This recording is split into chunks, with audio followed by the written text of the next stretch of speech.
congratulations, you're expecting your first child. Yes. Now, you made this film before you and your wife were expecting. What was your interest in making this film at that time, since you weren't a parent at that time? Right. I think it's because I was really moved and inspired by a lot of the victims and their families I had met through my work at the Rape Treatment Center.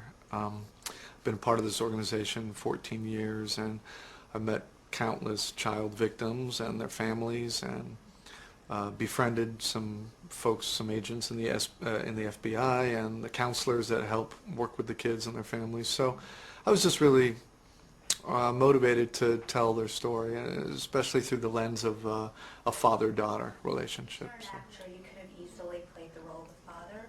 Why did you choose to only direct this movie and not cast yourself in it? Well, I really didn't. I really wanted to focus on just being the storyteller and directing. I think that was challenge enough, and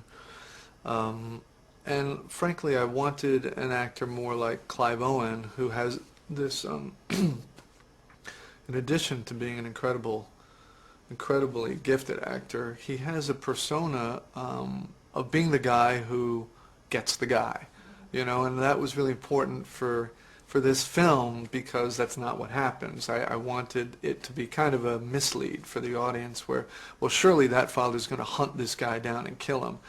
And sure, every parent really experiences that. Every father wants to do that. But 99% of the time in the real world, that doesn't happen. And was he your first choice? Yeah, absolutely. Okay, so that worked out. That was really lucky, You've yeah. guest appearances on other TV shows. Would you ever go back to doing a TV show full time? Boy, I don't know. I wouldn't say no, never. I think it would have to be something really challenging as an actor and not playing the same kind of role I did on Friends. Would you do drama or comedy, or would it? I don't know. I'd be open to whatever's a really good original story and character. I'd be definitely open to.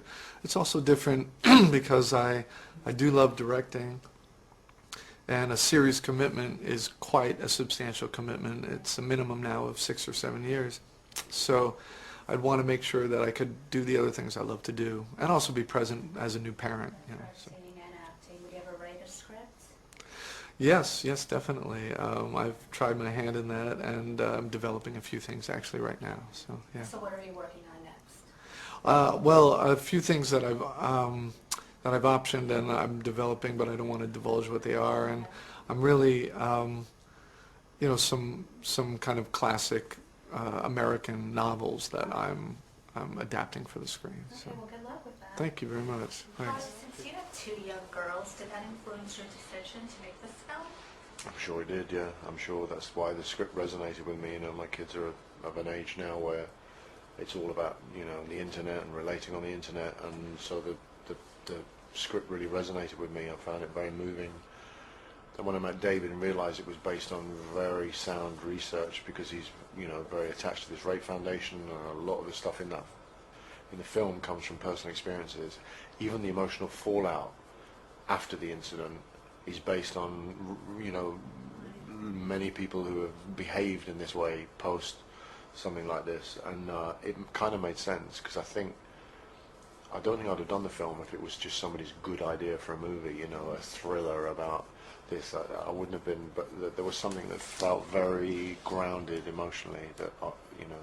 Yeah, after having done this film, are you more careful what you do or how you use the internet, especially with social networking sites? I don't know if you're on Facebook or Twitter.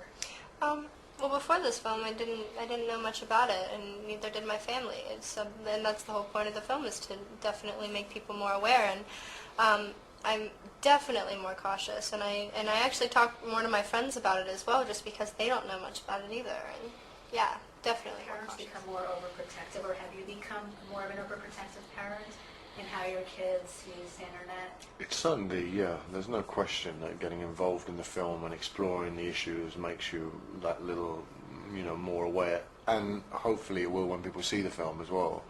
But you realise that it's very difficult to regulate, because unless you take away their phones and computers, I used to have a thing that I didn't want the girls taking their computers into their bedrooms. Then you realise they can access everything through their phones anyway. So Facebook and everything can be done through the phone. So, unless you take those things away, you can't fully regulate. So it is difficult. And kids are often more savvy at this stuff than the adults are. They're quicker, they're faster, they know more than their parents. Have your parents become more overprotective? My parents know who my friends are, and they know who I talk to, and they make sure to monitor that. They know my passwords to my email and everything like that. It's kind of like curfew for me. I mean, it is. I'm computer off at 10, phone in their bedroom. It's just how it is in our house, and I've learned to accept that. And what projects are you guys working on next? I'm shooting a project called Hemingway and Gellhorn about Ernest Hemingway's relationship with Martha Gellhorn. Okay. And you're playing Hemingway? I am, yeah. Okay, good. I hope so. What about you, Liana? I just finished a film with Nicole Kidman and Nick Cage called Trespass, which we're hoping to come out probably in the fall, maybe.